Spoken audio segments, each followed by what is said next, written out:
Yo, what's good, my people? It's your boy, Big Chris, aka the Captain Animator, and I'm here to bring you my main event, NXT and WWE Smackdown review. So, I hope everybody had a good week. I will also be giving you my Money in the Bank 2014 predictions at the end of this video. So, here we go.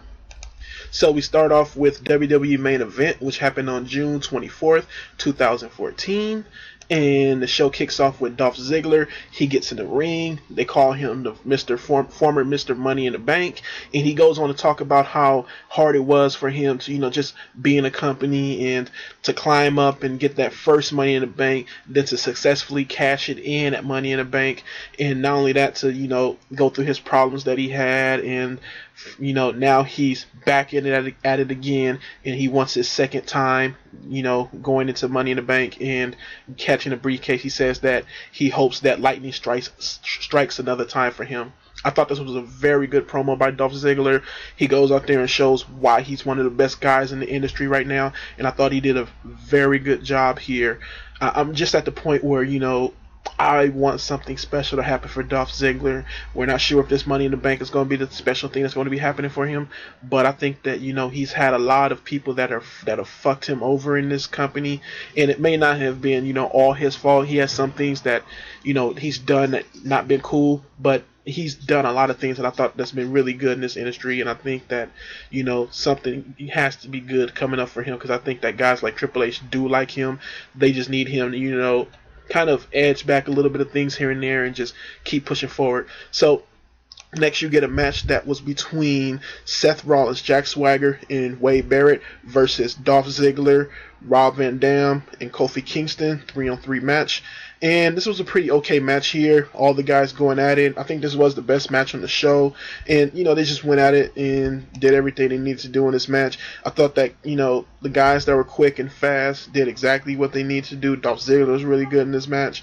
And, just a basic 3-on-3 match.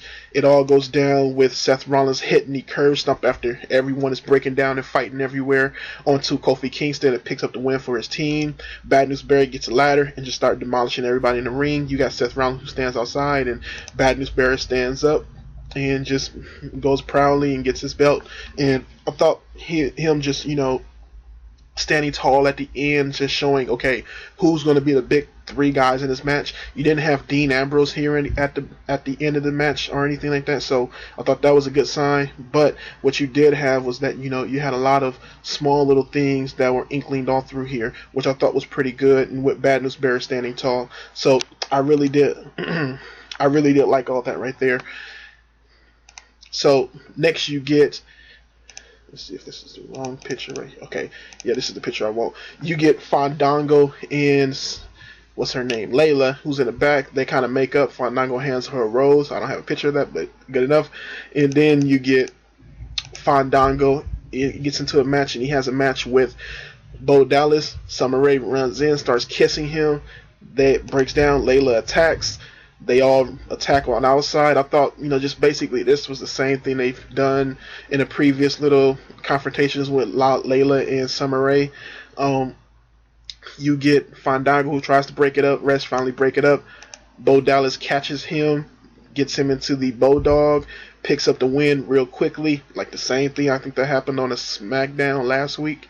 So it really wasn't nothing to this match. They did the same thing. The best thing I think that came out of this match was Bo doing this little, running around and stuff. Then he cuts a promo where he goes, "Women." This whole thing was cracking me up. He says they are majestic creatures, and he says they're majestic creatures, but they will figure it out, and all they need to do is keep believing. I thought this was really funny right here. I think Bo Dallas is finally starting to catch on little by little while he's in the main roster. He's fully caught on for me at NXT and for everybody at NXT, but he's starting to step it up little by little by these promos and stuff. They just need to give this dude more time. The more time you give him, the lot more fun of a character he will be, and a lot more people will just, hate him out of just having fun. He can make you hate him out of fun. Just give him the right baby face to do this with. I think he will be perfect. So he does that promo. I thought that was pretty good, and that was probably my highlight of the whole show, to tell the truth.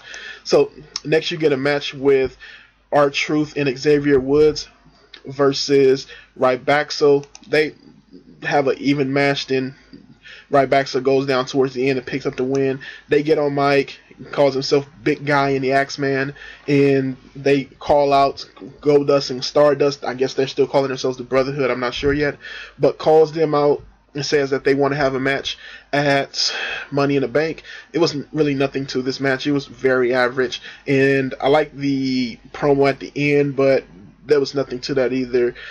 It just feels like this is all just a play up for Goldust and Stardust, which is okay, but if you're going to get some heels, you got to let them do a little bit more, push a little bit more with them. So next you get Roman Reigns, and this is your main event segment. He comes to the ring. He gets in the ring to do an interview with Renee Young and tells her to take off her shoes just in case she might have to run if somebody from the Authority comes to attack. And I really did laugh at this because I was thinking, oh, what is he going to do, like this, Rico Suave thing and start saying, oh, take off your shirt now and stuff. I was like, okay, where are you going with this, Roman? But it just was that, and he starts cutting this promo about how everything that's been going down with him and all the stuff that happened with the Shield and stuff, and how he's going to win that Money in the Bank. So, an okay promo for Roman Reigns. Nothing too serious from here. He did say a couple lines that he was trying to get over with the crowd that didn't really get over, but as long as somebody starts writing his stuff better, I think that, he would do everything he needs to do. He also called out Kane and Randy Orton here too. So, you get Triple H, who comes on the big screen, tells Roman Reigns basically, fuck you over Kane, brings Kane out. They have a big stare down, get into a confrontation, and step off and have a big stare down at the end, with Roman Reigns not even giving a flinch when Kane does his pyro, which I really did like. As far as main event goes altogether, it was an okay show. I just threw it on in the background. It was really nothing to this show. A couple of parts that I liked, but everything else was just like them going through the motions here. I would give it a C-. Like I said, it was really nothing too big on the show. I think last week's show was a lot better than this one, but there could have been a lot more here. I didn't like the fact that this was the main event and they didn't have a big time match to put on the main event for main event. But this is what it is. Next, you go to WWE NXT, and that happened on the 26th June 2014. And the show kicks off with the Vaudevillains. They come out and they have a match with some local guys. They said the name, but I don't have their name. And the website just calls them local guys. So they have a match. The match itself wasn't really too much anything special. They're just them doing their little gimmicky stuff. I like the Vaudevillains. I like this here, but I think they're the kind of guys that need a competitive match between some other guys.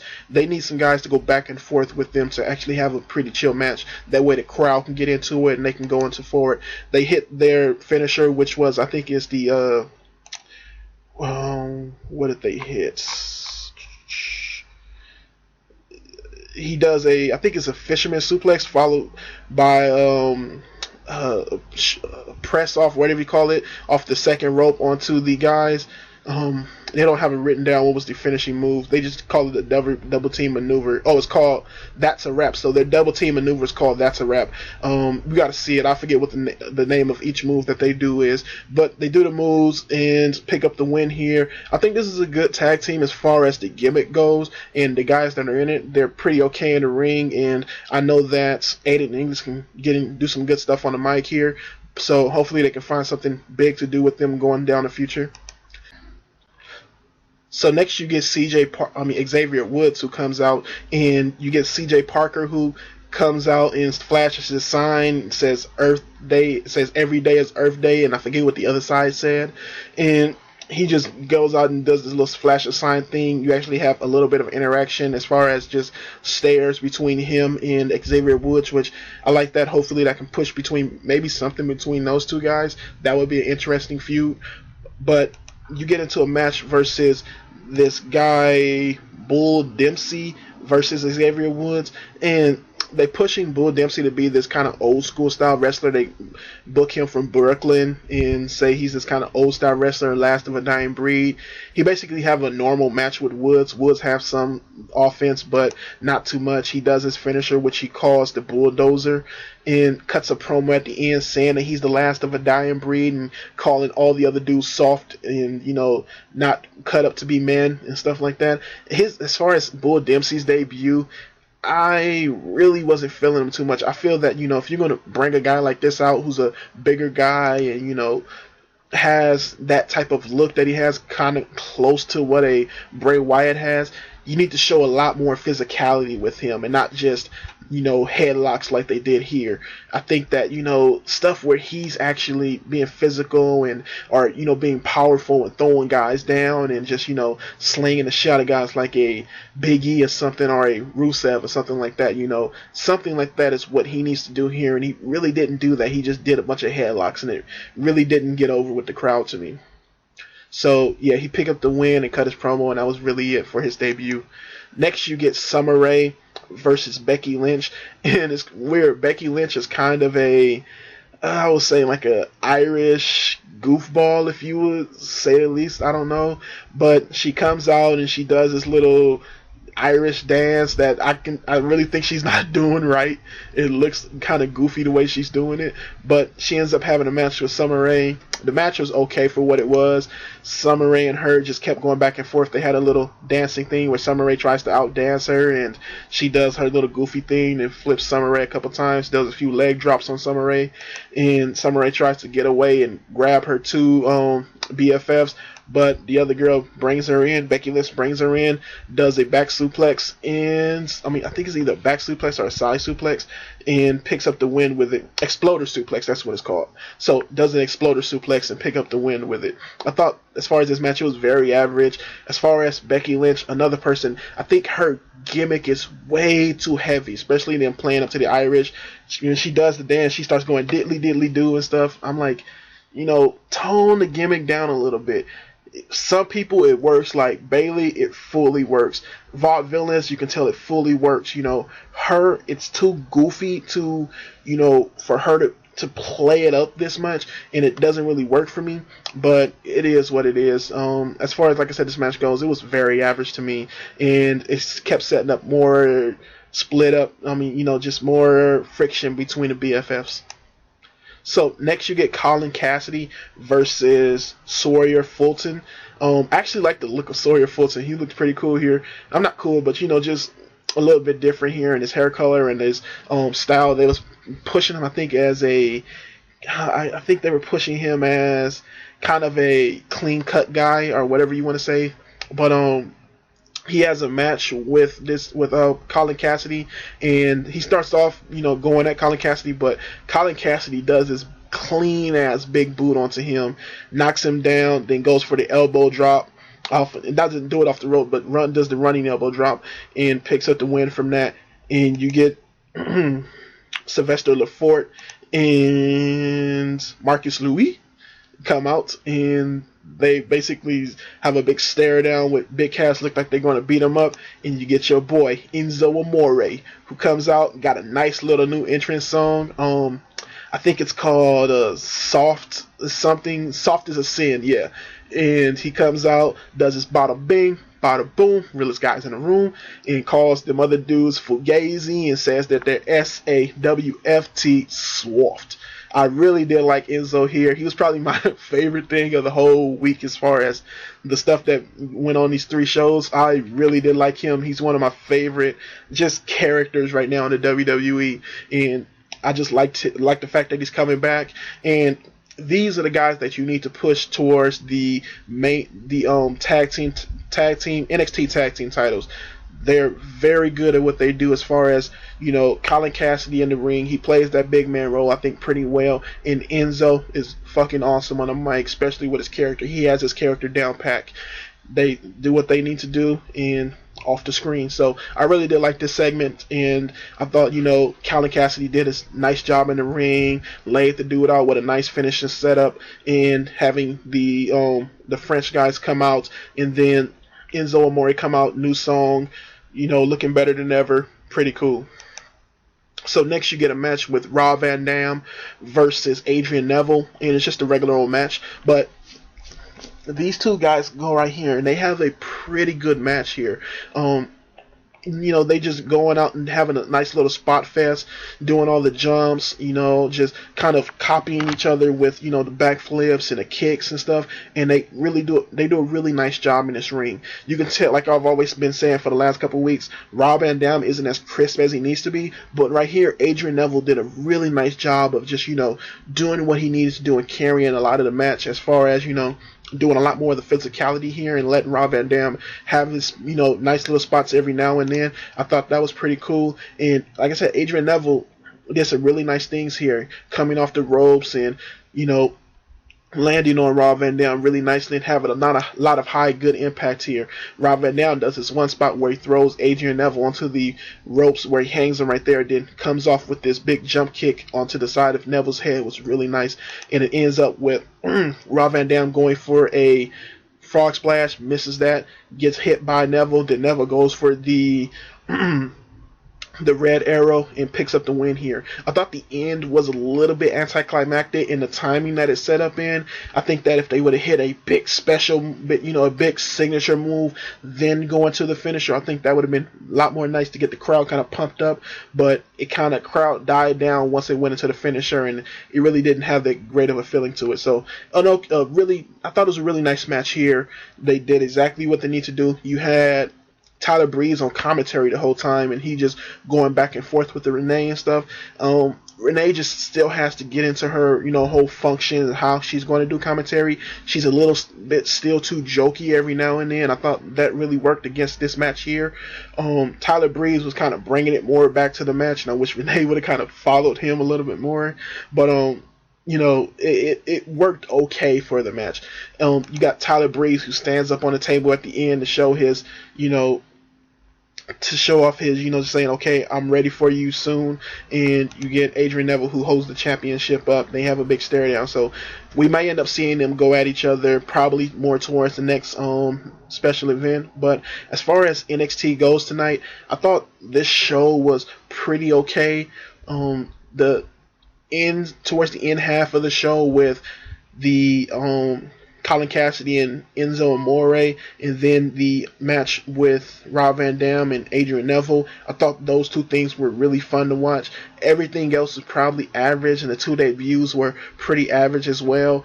It just pick up those spots and make those matches better, then I think this would be a really good show like last week was. But as far as this week's show goes, I would give it a C+. I think the end match plus the Enzo Amore return brought it up from just a regular C. So next you get WWE Smackdown, which happened on the 27th of June 2014. And the show starts off with Triple H coming out to the ring, and he's out in the ring with Seth Rollins and Randy Orton, and he starts putting over the Money in the Bank match, both matches, and basically says that his guys to win are Randy Orton for the title and Seth Rollins for the briefcase. You get Seth Rollins who cuts a promo and starts, talking about how he's going to win it and stuff, and Randy Orton kind of goes at him, and they go at each other a little bit, saying, I don't trust you, I don't trust you. Triple H kind of intervenes and said, y'all need to trust each other because I trust you guys, so that's the only reason why y'all need to trust each other. I thought the opening segment here was okay. It sets up, some stuff for a little bit later, setting up into the Money in the Bank pay-per-view, and setting up the whole idea of, Randy Orton may be the guy to win because of Kane, and Seth Rollins is going to be the guy to win because he's the architect of the Shield and basically a smart guy. So I like what they're setting up at the beginning. It was an okay opening segment, but hopefully they can push forward with this. So your first match of the night is Bad News Barrett. Triple H sets this up in that promo, and Bad News Barrett comes out and he cuts a promo onto Philadelphia. I didn't get the chance to see the whole promo. I just saw parts of it because I had to leave the room, but it was an okay promo for what I saw. And you get him versus Dean Ambrose. A lot of people don't like the way Dean Ambrose comes out in the street clothes. I actually really liked it. It goes perfectly with his character. Them two have, I think, my favorite match of the night. It wasn't a great match, but I thought it was a pretty chill match here. They both went at it. A lot of power and a lot of strikes and stuff, and just a lot of aggression towards the match. I think both dudes, when they come out, that's exactly what they give. And I think that, they did that to a top notch here. Dean Ambrose hits Dirty D's at the end and picks up the win here clean. Then you get Seth Rollins. You get Jack Swagger, who comes out, stares at Dean Ambrose, then goes to attack Bad News Barrett, kind of a revenge for what happened on main event. And he starts beating down on Bad News, throws him into the barricade twice, and like really throws his shoulder into there, and then hits him with the ankle lock. Afterwards, you get the trainers that are looking at Bad News. Now, we got some news over the week that from the SmackDown taping that Bad News had hurt his shoulder really bad, so there is not too sure whether or not he's going to be inside of the Money in the Bank pay-per-view. I hope he is, but from the news that's been going out, it sounds like he may not be. If you saw what happened, he hit the barricade really hard, and when Jack Swagger kept trying to go through it, he was trying to like tap on him and saying, "Okay, dude, light the fuck up. You threw me into that motherfucker too hard." But I hope for Bad News that he can pull through this and make it to the pay-per-view on Sunday. This happened on Tuesday, so you know he's going to have a few days, and he had a few days to get into the pay-per-view. So after that, you had Dean Ambrose that attacks Jack Swagger with the ladder. Then Seth Rollins attacks Dean Ambrose, hits the curb stomp, and then starts yelling at him at the end, saying that he's going to be the guy that wins Money in the Bank and you can't beat him. So I thought the match was pretty chill. The end stuff with the attack with Swagger, besides him overpowering and maybe costing another dude another pay-per-view scene again, fucking Swagger. And the whole attack at the end with Seth Rollins, I thought that was pretty good. So I thought this was my favorite segment of the show, and I thought the Shield again, man, they're still bringing out the top parts of the show for me. So yeah, this was pretty chill. So after that, you get a Divas match, Cameron versus Paige, and you get Naomi on commentary. The match was very, very average. It was more of Paige just beating up on Cameron. Cameron does a code breaker, surprisingly. I have no idea why she does that. But she does the move, and she kind of goes back and forth a very little bit. I think she hits one extra move, and Paige just starts fucking her up, hits her into the Paige Turner, picks up the win here. And Naomi on commentary was okay. You know, the match ended really before she can even get into anything and say something. But, you know, they get into the ring. Cameron and Paige start going at it. Naomi tries to break it up, and Cameron pushes Naomi into Paige, and her and Paige start having a big stare down and talking shit to each other. So I like that it sets up a little bit more tension between Paige and Naomi. As far as the match go, like I said, the match was pretty shitty to say the least. Cameron is not good in the fucking ring, man. She can barely do a couple of moves, and she does the moves okay, but you know, it's about a back and forth with your opponent, and she doesn't have that. Even worse to me than somebody like Oksana, just that she hasn't hurt anybody yet.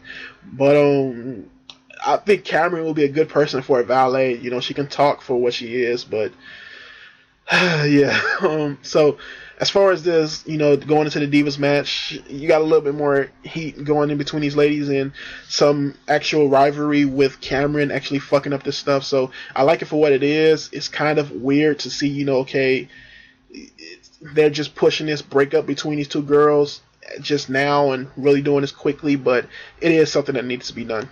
So next you get a match with Bray Wyatt versus Sheamus. Start off pretty okay. The Wyatt family get into it and kind of leads to a distraction, so the Usos come out. I'm happy the Usos are still coming out to get into everything that the Wyatts is doing and pushing as the babyface that actually comes out to protect and help other babyfaces. So you get starts going into it. They start going back and forth, having a pretty okay match here. You know how the Wyatts and how Bray Wyatt and Sheamus do a lot of hard hits, a lot of, you know, in each other's faces and slams and stuff. Sheamus goes into his 10 hits in the bomb wrong, and he does it like 13 times here, just really pounding on to Bray Wyatt's chest here. And like I said, this match was pretty okay. It goes down where Bray Wyatt tries to go for the Sister Abigail, misses it, and Sheamus puts him into the Cloverleaf, I think it's called, and Luke Harper kicks him in the face. It all goes down. They fight. Wyatts get thrown onto the outside. Usos jump on them. Bray Wyatt dodges a bro kick, and they have a big stare down between the Wyatt family and the Usos and Sheamus. So I guess they didn't really want to give a full winner to this match, especially with, the Usos and the Wyatt family going into a tag team match, and Bray Wyatt and Sheamus going into the Money in the Bank match. Like I said, I thought this match was okay, nothing too special to it. We've seen these guys, all 6 of them, go back and forth, for the last few weeks, and even leading up to last month pay-per-view. So nothing really special here that was out of the ordinary or something that we haven't seen before. So next you get a backstage segment with Cody Rhodes with Stardust and Goldust talking to Byron Saxton. Just another silly, crazy Stardust segment. He just starts going on about him being the brightest star in the solar system, along with the sun and the other stars in the galaxy and stuff. So Goldust says that's awesome and does a little breathing in Byron Saxton's face. Okay segment. I think these guys are going to get over more in the ring than in these backstage segments. Hopefully they can find something to do with Stardust and Goldust. Next you get another, I think this is a tag team match right here, yep, between Dolph Ziggler and Rob Van Dam versus Alberto Del Rio and Cesaro. Keep wanting to call him Antonio. But the match itself was okay. The biggest problem in this match was Paul Heyman being on commentary. Paul Heyman wasn't a problem, but Michael Cole was. Their interaction just was too loud and too over the match that, it kept taking away from what the match was, because you really couldn't tell what's going on because they were kept going back and forth and talking shit to each other.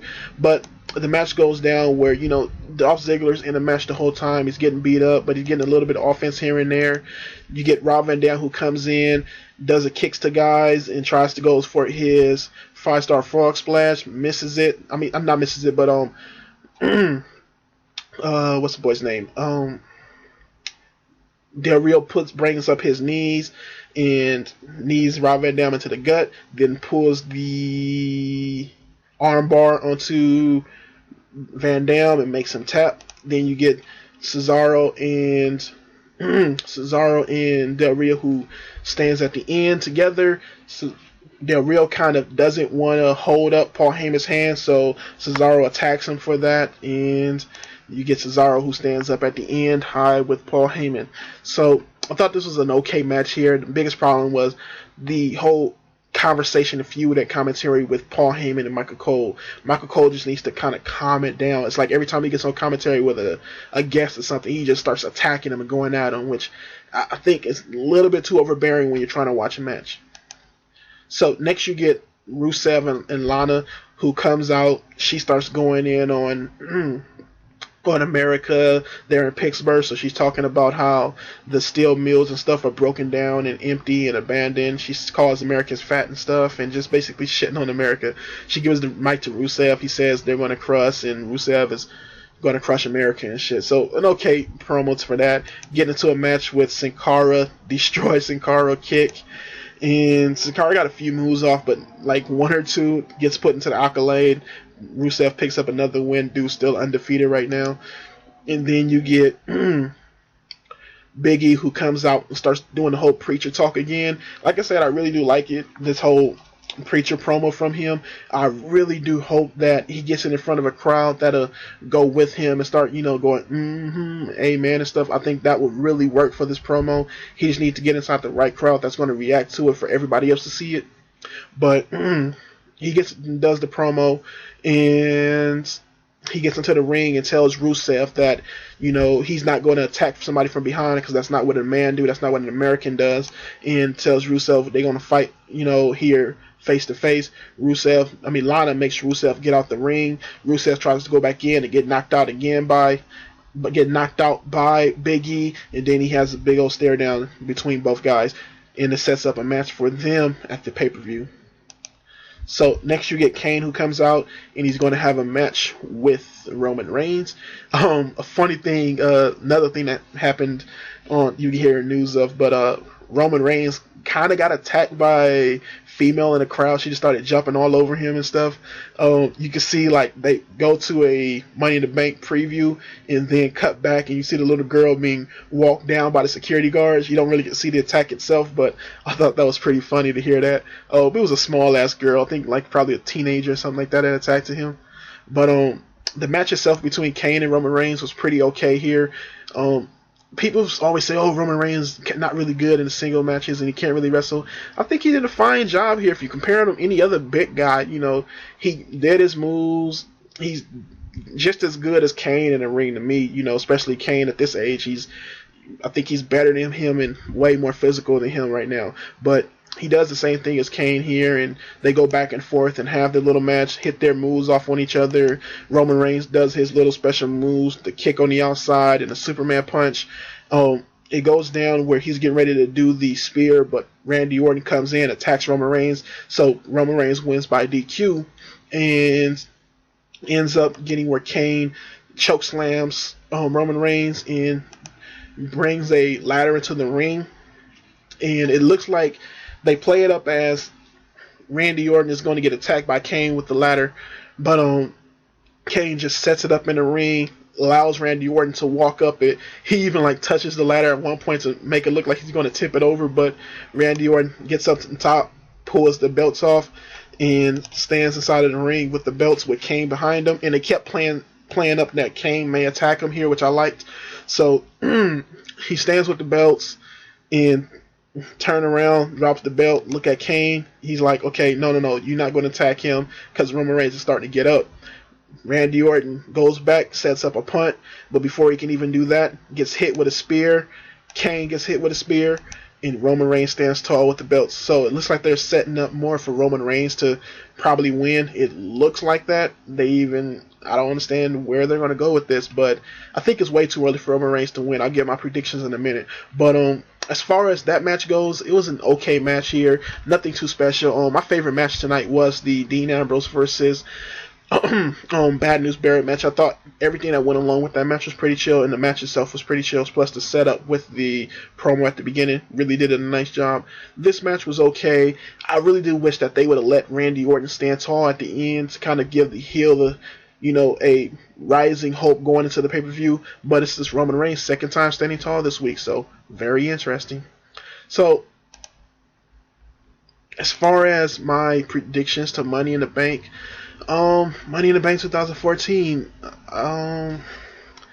let's start off. So you're going to have Daniel Bryan, who's going to come out for the kickoff show, and he's going to do an interview. As far as what he's going to talk about, I think that if he's coming back to at least do an interview this early, then I think he's ready to wrestle soon, and I think they're just going to keep him off TV until the pay-per-view, and he's just going to have a few segments here and now, and he's just basically going to say he's going to be ready for the next pay-per-view, Battlegrounds, and he's going to try to go for his belt. So I guess that's maybe what's going to happen. I'll tell you who I think he's going to face at Battleground if he does come back, but I don't think they will bring him back for a promo unless he was going to come back, which I think he is going to do. As far as, saying, okay, I'm going to be healed by the next pay-per-view. So, your first match, what I predict, is going to be the Usos versus the Wyatts for the tag team titles. As far as this match goes, I picked the Wyatts to win. I think the Usos done a great job with the belts right now. They haven't had that much of a challenge between the guys. They had the Real Americans and a couple other people besides the Wyatts, but that's basically been their whole beef was between these guys. As far as, what do I think about the Wyatts winning? I think it's a good look for the Wyatts, and I think this would be the perfect thing. It's, like I said, the build up to this, I think, has been pretty chill for these guys, and hopefully they can have a good match out of this. Next, I say you're going to get the Divas title match with Naomi versus Paige. Cameron's going to interfere in this match some way, and I think she's going to she's going to mess Paige out of the championship and end up getting on to Naomi, and it's going to probably piss Naomi off that she won it that way. So I think that would be a good way to keep a face roll going with Naomi, saying, that's not how she wanted to win it, and, pushing towards a rematch between Paige and, or probably even a triple threat match between Paige, Naomi, and Cameron. So I think Naomi's going to win it here. I think that's the best thing for Naomi and also the best thing for Paige, because Paige really does need to fight for the championship. She does not really getting any focus onto her, and the way it looks right now, they're putting more focus onto the people that are fighting for the champion and not really the champion itself. So I think that would be the best idea for right now. Next, you get the Brotherhood versus Right Back. So Brotherhood, Stardust, and Goldust is going to win this, most def. This is just basically to get Stardust more over.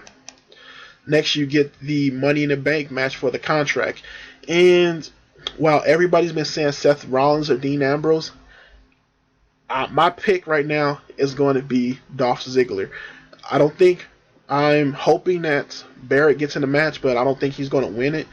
I think they've kind of been making it look like, not only is Dolph Ziggler a heavy candidate to probably win it, but I can most definitely see Dolph Ziggler winning the Money in the Bank contract and actually pushing to a title, going towards either Royal Rumble, carrying the title towards Royal Rumble after probably SummerSlam or something, or even winning the title and then doing something with it next year as far as WrestleMania. But I see Dolph Ziggler winning it. I don't think it's time for Seth Rollins, neither or Dean Ambrose to win it yet.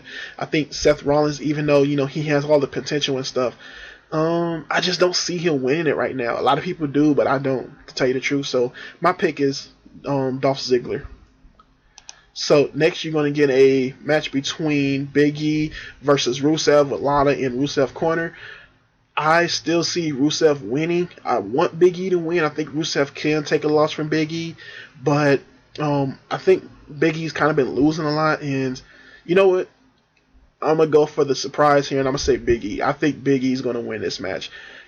I think letting him win here would really push his character up, and besides it being, okay, John Cena needs to pick up a win or something like that, I think, giving Big E a win here and then setting up more of a feud between these two guys for a rubber match, I think that would be a really nice idea and would be really fun to watch. I think these two can really go at it, so my choice is Big E. Next, you get a match with Layla versus Summer Rae with Fandango as the special guest referee.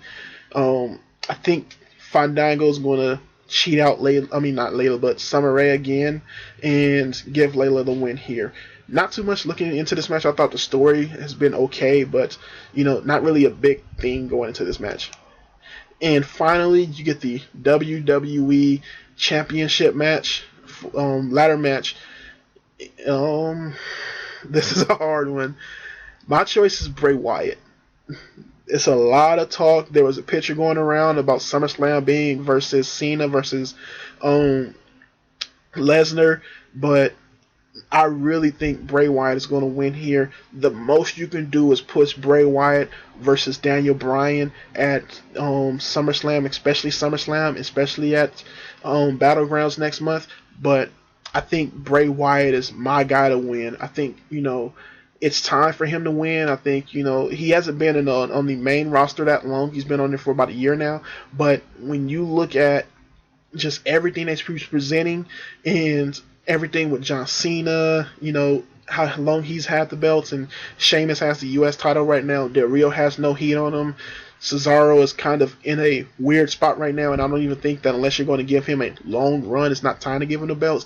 And Randy Orton just had the belt. Roman Reigns, it's not his time yet. He's not ready. Only person I can see is ready right now and ready to push a main event scene and ready to push the whole company as far as being the face, Bray Wyatt. I hope Bray Wyatt wins. I think it's his time. It'll be the perfect thing to push him up from that Cena loss. And you can even push him, versus Cena and give him a win over him. But I think, Cena can go still face Brock Lesnar at SummerSlam, and it'd be just a face guy, the company of the face, the biggest, strongest, guy in the show right now versus the guy who beat the streak. So you can play that at SummerSlam, and you can even do that without the belt. I pick Bray Wyatt. So, thank you everybody for watching my video. This is going to be a long ass video. It's probably 40 minutes. But thank you for watching. Like, comment, subscribe. My links down below. Hit me up on Instagram at Compton_animator. Hit me up on Facebook at Christopher Wallace. Twitter and all that jazz. Thank you for watching. Peace. Oh, and this is how I'm going to feel if Cena picks that victory.